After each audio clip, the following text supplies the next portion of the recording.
Chapter 2, Outrage Society. Waves of outrage mobilize and bundle attention very efficiently. However, their fluidity and volatility make them unsuited to shaping public discourse or public space. They are too uncontrollable, incalculable, inconstant, ephemeral, and amorphous for that. They well up abruptly, and they dissipate just as soon. They are like smart mobs. They lack the stability, constancy, and continuity that are indispensable for civil exchange. Accordingly, they defy integration into a stable discursive context. Waves of outrage often occur in response to events of only meager social or political relevance. Outrage society is scandal society. It lacks bearing, reserve, and posture. The fractiousness, hysteria, and intractability that characterize waves of outrage do not admit tactful or matter-of-fact communication. They bar dialogue and discourse. Yet bearing, a measured stance, is what constitutes the civil sphere. By the same token, distance is necessary for this sphere to emerge. More still, waves of outrage evince little identification with the community as it stands. The outrage do not form a stable we who are displaying concern for society as a whole. Enraged citizens, even though they are citizens, do not demonstrate concern for the whole of the social body so much as for themselves. For this reason, outrage quickly dissipates. The first word of the Iliad is mena, which means rage or wrath. Quote, "Rage, goddess, sing the rage of Peleus, son of Achilles." End quote. So begins the first act of narration in Western culture. Here, rage can be sung because it carries the story of the poem as a whole. It structures, inspires, animates, and gives rhythm.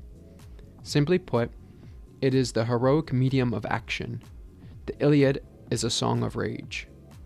This rage is narrative, epic, because it tells of certain actions. On this score, rage is fundamentally different from anger. The effect of waves of outrage. Digital outrage cannot be sung. It admits neither action nor narration. Instead, it is an affective condition, devoid of the power to act. The general distraction and dissipation characterizing society today prevent the epic energy of rage from arising. Rage, in the strong sense, is more than an affective state.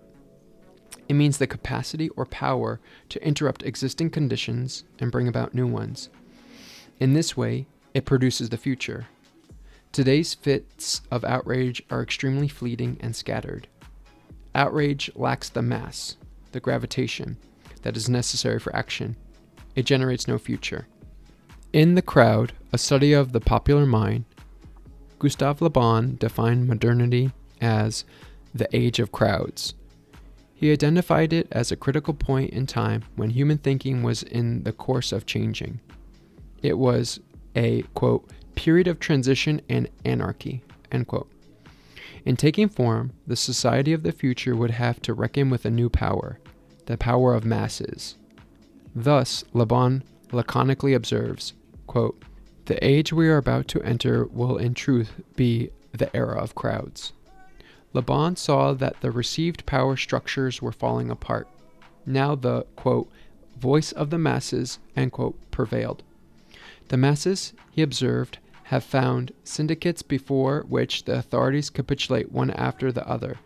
They are also founding labor unions, which in spite of all economic laws tend to regulate the conditions of labor and wages. Parliamentary representatives are only their stooges. For Le Bon, the phenomenon of crowds expresses a new balance of power, the, quote, divine right of the masses, end quote, he predicts, quote, is about to replace the divine right of kings, end quote. The ascent of the masses entails the crisis of sovereignty and heralds cultural decline. It means the, quote, thoroughgoing destruction of civilization, end quote, for, quote, civilization involves conditions that crowds, left to themselves, have invariably shown themselves incapable of realizing, end quote. Clearly, we are facing a crisis again today, a period of critical transition that another upheaval, the digital revolution, has occasioned. Yet again, a formation comprising, quote, the many, end quote, is beleaguering the standing balance of power and government. The new mass is the digital swarm. Its features distinguish it radically from the crowd, the classical form that the many assumed. The digital swarm does not constitute a mass because no soul, no spirit dwells within it. The soul gathers and unites. In contrast, the digital swarm comprises isolated individuals. The mass is structured along different lines. Its features cannot be traced back to individuals. But now, individuals are melting into a new unit. Its members no longer have a profile of their own. For a crowd to emerge, a chance gathering of human beings is not enough. It takes a soul, a common spirit, to fuse people into a crowd. The digital swarm lacks the soul or spirit of the masses. Individuals who come together as a swarm do not develop a we. No harmony prevails, which is what welds the crowd together into an active entity. Unlike the crowd, the swarm demonstrates no internal coherence. It does not speak with a voice. The shitstorm lacks a voice, too. Accordingly, is perceived as noise. McLuhan deemed Homo electronicus to be a man of the masses. Quote, mass man is the electronic occupant of the globe, simultaneously involved in all other people as if he were a spectator in a global ballpark. Even as a man at a ballgame, he is a nobody. So the electronic citizen is a man whose private identity has been psychically erased by over-involvement. In contrast, today's Homo digitalis is anything but nobody. He retains his private identity, even when forming part of the swarm. Although he expresses himself anonymously, as a rule, he has a profile, and he works ceaselessly at optimizing it. Instead of being nobody, he is insistently somebody, exhibiting himself and vying for attention. The mass-mediated nobody, on the other hand, does not claim attention for himself. His private identity is extinguished. He has vanished into the mass. This also represents his good fortune. After all, if he is nobody, he cannot be anonymous. On the other hand, Homo digitalis often takes the stage anonymously. He is not a nobody, but a somebody, an anonymous somebody. What is more, the world of Homo digitalis evinces an entirely different topology. Spaces such as sports arenas and amphitheaters, that is, sites where masses meet, are foreign to this world. The digital inhabitants of the net do not assemble. They lack the interiority of assembly that would bring forth a we. They form a gathering without assembly, a crowd without interiority, without a soul or spirit. Above all, they are isolated, scattered hikikomori sitting alone in front of a screen. Electronic media such as radio assemble human beings. In contrast, digital media isolates them. Occasionally, digital individuals come together in gatherings, in smart mobs, for instance. However, their collective patterns of movement are like the swarms that animals form, fleeting and unstable. Their hallmark is volatility.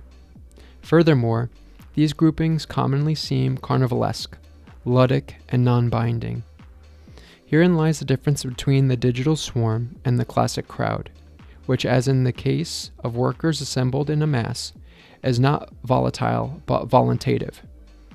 Organized labor is not a matter of fleeting patterns. It consists of enduring formations. With a single spirit, unified by an ideology, it marches in one direction. On the basis of will and resolve, it has capacity for collective action and takes standing relations of domination head-on. Only when a crowd is resolute about shared action does power arise. The mass is power. In contrast, digital swarms lack such resolve. They do not march. Because of their fleeting nature, no political energy wells up. By the same token, online shitstorms prove unable to call dominant power relations into question. Instead, they strike individual persons, whom they unmask or make an item of scandal. According to Michael Hart and Antonio Negri, globalization has brought forth two opposing forces. On the one hand, it has erected a decentered, deterritorialized, and capitalist order of domination, empire. On the other hand, it has produced multitude, an aggregate of singularities communicating with each other over networks and acting collectively. Within empire, it resists empire. Hart and Negri based their theory on historically antiquated categories such as class and class struggle. Accordingly, they define multitude as being capable of communal action. Quote, one initial approach is to conceive the multitude as all those who work under the rule of capital, and thus potentially as the class of those who refuse the rule of capital. End quote. Hereby, they interpret the power exercised by empire as the violence of allo exploitation.